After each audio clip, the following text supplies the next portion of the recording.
Okie dokie, let's get into this review quiz for 5.1 to 5.3. Starting with number 1, they say determine whether the system of linear equations has one and only one solution, infinitely many solutions, or no solution.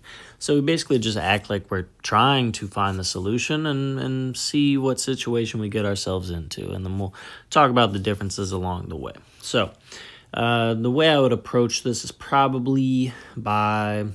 You could do it one of two ways. You could divide the second equation by 4, or you could multiply the first equation by 4. Let's say we multiply the first equation by 4. If we multiply the first equation by 4, we get an 8x minus 4y equals negative 8. And if we write the second equation below it, we have 8x minus 4y equals 20. Could 8x minus 4y equal two different numbers? Probably not. I don't think that could make sense, right? Because then you'd have to claim that negative 8 is equal to 20. If this is equal to that, then that should be equal to that, right? And that's not possible. So I'm going no solution here. So if you find yourself in a conflicting scenario that just can't be true no matter what x and y are, that would be no solution. So big old no solution for number 1. Let's keep it going. I'm sure we'll see all the examples along the way. Number 2. Now, okay. So the approach I'd probably take here, let's multiply the first equation by 2.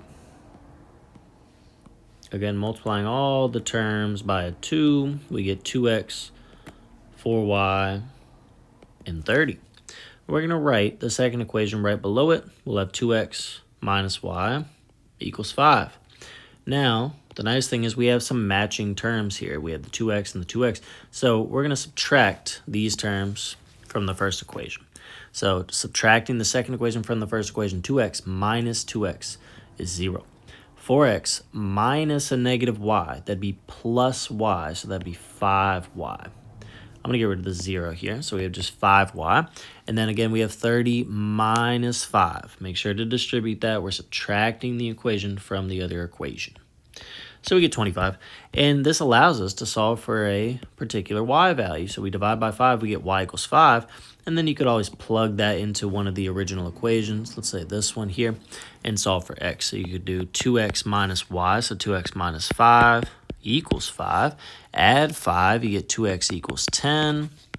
Divide by 2, you get x equals 5. So what does this mean? Well, when we solve for x and y, it looks like we have a particular x and a particular y. It looks like we have just one solution. So I'm going to say one and only one solution at 5, 5. All right, that was number 2. Let's find number 3. Here, what could we do? We could make the subtraction stuff easier for ourselves, and let's multiply the second equation by negative 2, and you'll see why in a moment. So I'm going to rewrite the first equation, 4x minus 5y equals 28, and we're going to multiply the second equation by negative 2, so it'll be negative 4x, negative 6y, or minus 6y, and negative 2 times negative 8 is 16. So now what we can do is just add the second equation so that we can still eliminate x terms, but then we don't have to like distribute a negative. We don't have to think about it as hard, I would say. So negative 5y plus negative 6y is negative 11y, and then 28 plus 16 is what, 44? Looks good to me. Divide by negative 11, we get negative 4 for the y value. Now, if we plug in negative 4, say to the very first original equation,